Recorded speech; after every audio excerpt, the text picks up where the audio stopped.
So this is actually going to be probably one of my first videos I'll make, and I'll see if it's tolerable enough to put it on the channel. Because this is probably going to be the first video on the channel if it gets out there. But I decided I kind of want to try something different. I'm going to try doing a Let's Play, but yeah, it's just going to be like a Let's Play of FE5. Unfortunately, I did play the first 7 chapters on my own just because, like, I didn't decide to make it a Let's Play until now, and if I don't want to replay all those 7 chapters before. So I'm just going to give a general summary of, like, what happened. You can probably see it on screen now if you're really interested. There's this guy from FE4 who ends up dying eventually. Spoilers, I guess. And his name is Quan? Depends on the translation. Quan and his mother Ethelyn end up dying in a fire in a certain event in FE4. So, during that event, there's a time skip in FE4 that happens, where I think 18 years pass by. And during that 18 years, Thracia 776, which is what this game is, or the 5th Fire Emblem game, I'm just gonna call it Thracia for short. Thracia happens, and their son, Leaf, accompanied by some dude named Finn, raise Leaf to become a great warrior, and free Thracia, the country, of its current tyranny of the Empire. It's a pretty typical Fire Emblem plot other than the connections to Fire Emblem genealogy of the Holy War, but it's got some really interesting mechanics, and I don't think a lot of people have actually seen Thracia 776. But there is a really good translation called Project Exile that was released a while ago, and it's basically just as good as an official translation, I'd say, because they spent ages working on it. So generally in the story, what happened in the first 7 chapters is Leaf goes on a journey after being harassed by the Empire to go free his people from the Empire. Along the way, he takes a fort, but then gets captured and taken to a prison. Most of his allies aren't arrested and let go in exchange for Leaf, but Leaf manages to break out of prison with the help of a rebellion group called the Magi. Now he's breaking out of prison to escape back to a safe hub and rescuing his sister, Nana, who was also taken to the same place. That should about summarize it. It's not really a story-focused game, but the characters are good. This is going to be an Iron Man run, which means I deal with the losses, but no one has died yet, thankfully. So you guys didn't miss any of that juicy sorrow that I'm probably going to go through. I have played this game before, but I've only made it up to chapter... I forgot which chapter. Maybe chapter 9? It was one with blisters. I'll tell you what it is when we get there. I'm going to mute myself for the cutscene, so...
So yeah, basically Leaf's, the person who raised Leaf, mother basically, got kidnapped by this dude, and he's being assisted by evil guys.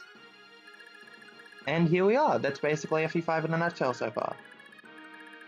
This map is actually pretty cool. Despite it being really large, you've got that, like... It's really large in the sense that, like, you have to go all the way out here for a goddamn chest. And go all the way back. I hate that. I hate that a lot. But everything else here seems pretty good. You got, like, a time limit that's not exactly a time limit. You've got this cool atmosphere of these guys watching the pit arena, which sets a tone of the map. Oh, and it's an escape map. FE5 is different from other Fire Emblem games in the sense that Fates had escape maps, but they aren't like these ones. Here, every single unit has to escape, and if Leaf, the main lord of the game, if he escapes before everyone else, all these people will be considered dead, basically. You can rescue them later, but they're basically dead. We're gonna try to avoid that. I'll talk about my units now and what's happened so far. I did get through the trickiest maps in the game, so they are a bit leveled. But here's Leaf, the main lord. He isn't that great so far. He can be really great, but 3 skill is really bad, and 3 defense is even worse. Oh my god.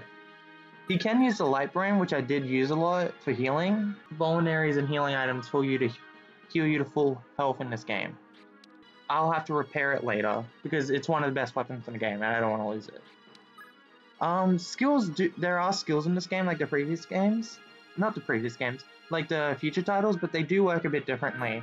Luckily in Project Exile, they tell you how they work, unlike the original translation, I guess.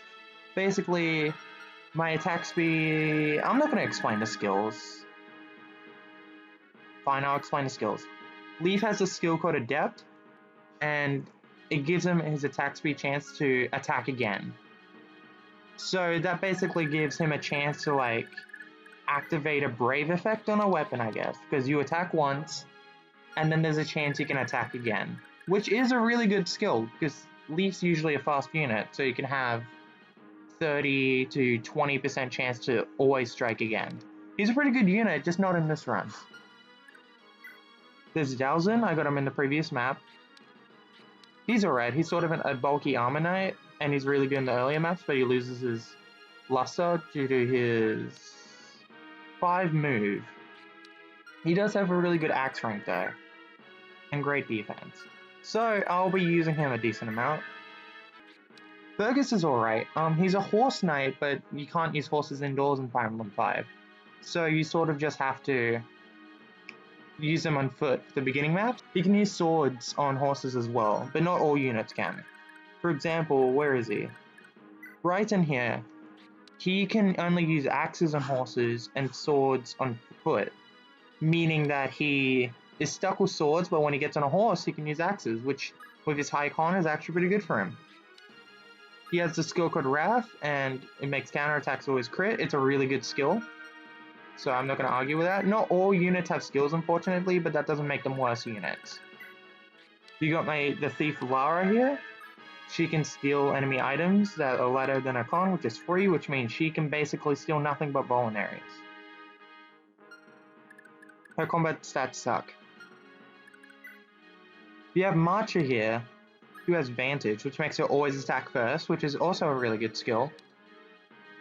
She has good combat, but her strength sucks, because it just leaves her a bit wanting more damage. So hopefully she levels up strength within the next few maps. Asbel here, I just got him in the previous chapter. He has a depth just like Leaf. He's one of those units that starts out sort of weak, but he gains strength the more you use him.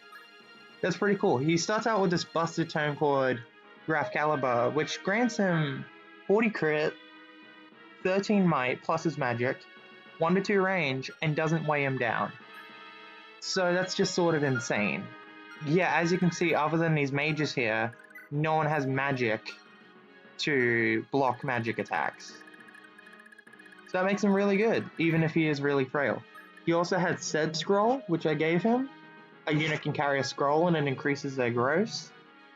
And this gives him plus 10 magic and plus 30% speed growth, meaning he has an extra chance to level up those really important stats. And we'll need him to if we want to use them. You have Karen here, she took the kids, and so she is really dodgy and has really good magic, because magic is both offensive magic and defense magic, as in resistance. So she's really good at tanking mages, but she's not good with any physical units. She's actually a Pegasus Knight, but you can't have a mount indoors, so that's why she's stuck to a sword. You have Lithus, you actually have to capture him from a previous map. But he's just an extra thief with the same skill as Lara, but he has better con, which makes him a lot more useful. Is that all the units that I've talked about? Oh yeah, I forgot to talk about these two. Avel, I had her before, but I'm seeing her for the first time in a while. Oh, did I lose the flame sword? She had this flame sword. Damn it. She also has Adept, just like Leaf, and her stats are way better. That 20 speed, it doesn't go above that. That's the most speed you can have in the game. You have 9 strength as well, and 18 skill, which means she will never be missing anything. Her defensive stats are a bit low, especially for a level 13 Swordmaster, but at this point in the game, that's really good compared to, let's say, Leaf with 3 defense. She's really good, even if she has a weapon right now that weighs her down. I'm getting this unit this map. She's actually new to me. Let's see, Earth Sword, grants target's HP. So nice. There are certain swords that attack at 1 to 2 range. The Light Brand is one of them. Abel started out with a flame sword that did do 1 to 2 range. And now we have the Earth Sword here, which weighs a bit, but it does 1 to 2 range and heals her when she uses it, which is really good. She also has staves, nice. Which allows her to heal. I don't think I have a staff healer yet, so that's going to be really useful if she survives. She has Charm, let's see what this does. Oh, that's really good, especially in a situation with a group of people. She's a troubadour, which means I assume she gets a horse once we're not in an indoor map. She's not good at combat, but her magic's pretty good, which will help with healing, and I'd say that's a pretty good unit overall, just because of healing. These guys are really scary.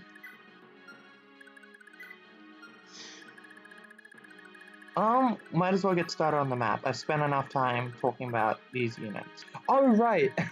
Sorry, I have to elaborate. A few units like Leaf has a movement star. I can't highlight it. But that move stat with the star next to it, that gives a certain chance that Leaf will move again, like a dancer dancing for a unit, but just automatically. So it's not really reliable, but it's a nice bonus that these units get. Does everyone have it? Yeah, Lithus has 2 movement stars, which means he has a much higher chance. Fergus has 1. Karen doesn't have 1. Ooh, Asbel has 1. Lara has 1, and I think Abel has 1. Abel has 2, and a leadership star, which just gives bonus stats to everyone in the area. Anything else? Yeah, I'd say that's about it. Leaf has not leveled magic. Who can I send to tank alongside that mage there? Karen's already moved. I'll just send Asbel. Unfortunately, I don't have another tome to use other than... Oh, god damn it.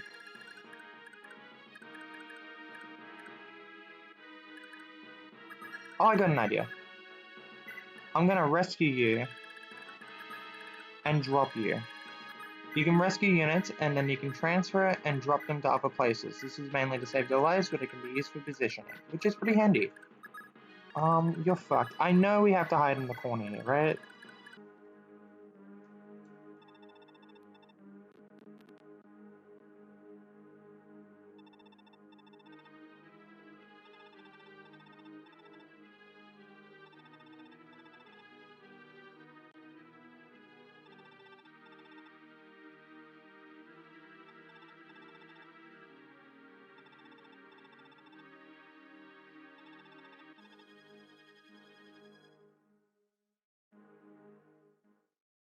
There we go. While enemy phase is playing, I may as well... Oh shit. Okay, she'll be fine. I may as well explain how FE5 is different from any other Fire Emblem game, just to sort of summarize it real quick. Other than the magic stat being both resistance and magic, you have... I guess the main difference is capturing. So if your unit's con... Oh, level up. Skill, speed, con. Nice. Also, there's a con growth. Constitution being how much a weapon weighs you down, and also if your constitution outweighs the enemy, as in like you're bigger than the enemy, you can capture them and steal their items with a nerfed hit. So let's say an attack does 3 damage or 5 damage and has 80 hit. When you do a capture hit, that would do 3 damage and have like 50 hit. It's less reliable, but it allows you to steal their weapons and any vulneraries that you have on them. So if I really needed more vulneraries, I would have to risk RNG to actually make sure I can obtain them because things are expensive in this game. It also allows me to steal any weapons, which makes these really useful because they can't steal weapons, but they can steal items without being weighed down. As you can see, she got an extra point of con, which means this sword weighs her down by 1 less. 6 minus 5 equals 1, so she gets 15 speed instead of 16 speed when attacking. That about sums it up. Karen didn't get hit, so I'll send her ahead. So I could do that. My attack speed is higher than hers by 4, so I can double. I can attack her like that, or you can capture a unit for a lot less attack speed, a lot less attack, and a lot less hit. That doesn't really get me anything though. So I'm just gonna attack normally. But yeah, you had to capture Lithus before because he's like a mercenary leader. And he's a unit you can capture and he joins your party. It's sort of an introduction mechanic to how you can capture big bosses sometimes. They don't always join you, but you can get their items. Damn. Is fire really too heavy? Oh my god, you can't. Oh, I can steal it from you though. Where's Lithus? See, because Lithus has a higher con, he can steal fire from that mage. Now this mage is virtually useless. And I can kill her for free XP. If I could actually move. Oh, I have a brave sword, nice. Do I need to be at level B to use the brave sword? I do. So basically Fergus. Oh yeah, I forgot to mention. I did mention about scrolls, but I forgot to mention the one Leaf was holding, so that's what stats I give him. It's pretty good for his HP though, which is great. 19 minus 12. What's 19 minus 12? 9, 12, 19, 12, 19. Fuck it. I can't do math today. Do you think I could make a Fire Emblem edutainment game? That'd be really interesting, if you think about it. Because Fire Emblem is already about numbers and shit, right? So would it really be far-fetched to make an edutainment game based off Fire Emblem? How would you do that though? Maybe it would be math equations getting the right unit to attack the right enemy. I mean, isn't that Fire Emblem already? I mean, you don't learn anything when you play Fire Emblem, so I wouldn't really say so. You don't learn how death sucks. I guess that's what you learn. I would say Abel is my favorite girl so far out of the Fire Emblem 5 cast. Just because of her stats and how useful she is in the beginning, but also like, I don't know, she's cute. Oh, this fucking line of mages is gonna be the worst. I can steal another fire though, so it's all cool.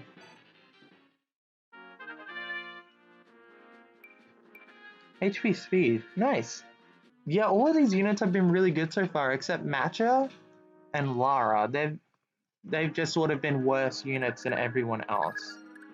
Because Matcha's fast, but she doesn't have anything. Not to mention that, like, Karen is like Matcha with 1 less strength.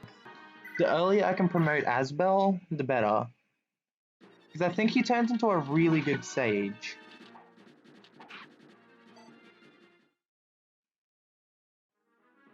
Hey! You can use the Brave Sword now. I have a bunch of short lances because I stole them from the previous map. But I have no lance users. So I sort of just hope I run into some lance users. I have a Pegasus Rider who can't use lances right now. God damn it, Asbel.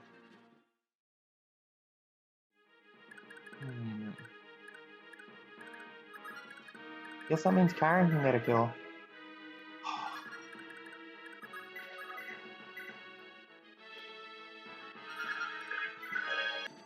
Oh, I should have captured just for the longsword. Because, right in here, he got a lot of con level ups.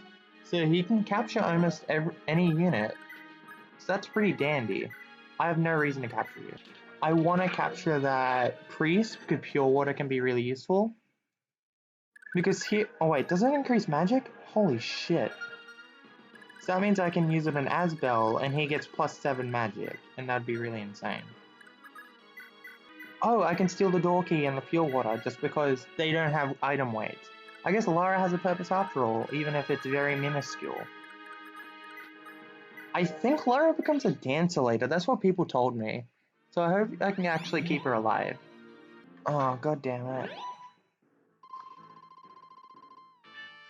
Yeah, Volinaries heal to full and enemies use them. The AI in this game is sometimes actually really good. Like, it does weird quirky shit sometimes, and it's like someone had to deliberately program that. Like, if you have a enemy with no weapons next to an armory, they will go out and they will buy their own weapons from the armory. I don't think there's ever been a Fire Emblem game that does shit like that.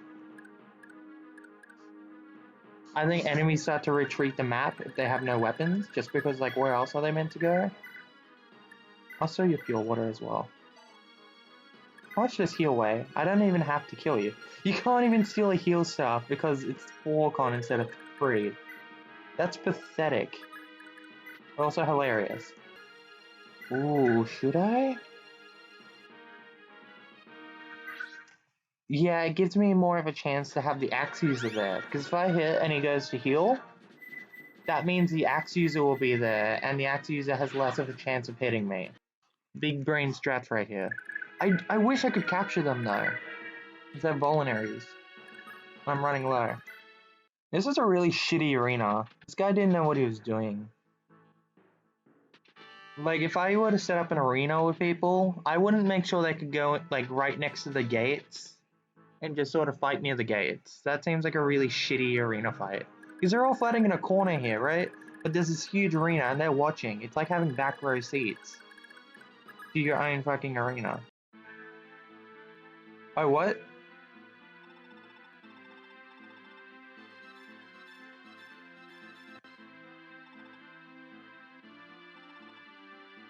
Oh, right.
Oh shit, I forgot about that. No wonder the chapter's called Mother and Daughter.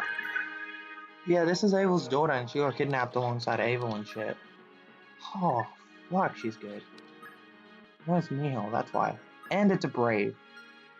Luna, skill percent for the next attack to ignore defense. 7% chance for that to happen. Her stats suck, other than her speed, because she's worse than, like, Karen. But that Shadow Sword, I can't recruit her. I don't think I can. I have to wait till later to recruit her. Which is scary, because she's gonna come right over. Does she have a movement star? Of course she has a movement star. That means there's a chance she's gonna go, whoop, and then it will be like, oh, I get to move again. Shh, right in my face. I do not like that. God damn it. Now the Swordmaster guy is gonna move as well. Oh, never mind. If he doesn't die this turn. Never mind, got crit. Oh, don't double still. I might be able to get the kill. If I don't crit, then that means I can get the kill with Asbel, and that's a lot of experience. Nice! I could no, I can't capture him. He's got way too much. 9. I don't double, so that's 6. I have to use Graph Caliper. I think it's worth it because he's a general. So I guess he's generally gonna give me a lot of experience. There we go. Magic Speed Con. Nice! That's like everything. Does fire weigh me down? Kaga. What the fuck? Oh my god. I did not expect that to happen. Okay. So, as I was talking about Kaga's bullshit, because he likes to weigh down fire zones, he didn't hear. Kaga added a move growth that's like 3% for each unit. And it increases your move stat. I can't show you now. But it is incredibly rare. Oh my god. That's insane. Oh my god, guys, that is insane. If you guys like this, remember to like and comment and subscribe on the video for that amazing Asbel action. Oh, Bradden would be really good to put there because I'm on defensive and so he'll crit everybody and everybody will die. That's insane though, I'm so happy that happened. I just remembered staves can miss. So that'd be pretty unfortunate to happen. FE5 is the only game where healing staves can miss. And it's pretty funny when they do, but oh.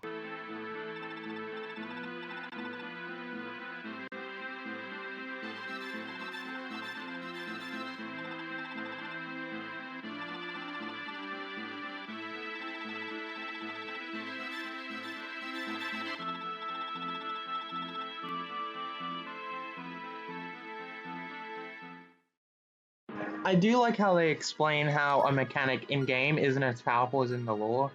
I hate when Fire Emblem's like, these guys are so powerful, like this weapon is so powerful, the Binding Blade will turn Roy into an unstoppable killing machine. It has like 20 durability, and it's like, okay.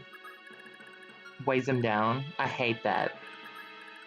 So at least they give a justification why the Shadow Sword isn't like completely wrecking me right now. I think I can get away with this. If I open this... Oh, Leaf automatically moves.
Yo, what the fuck?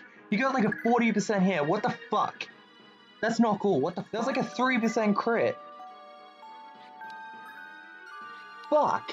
He activated like 3 movement stars and used warp like 3 fucking times. That's fucking bullshit.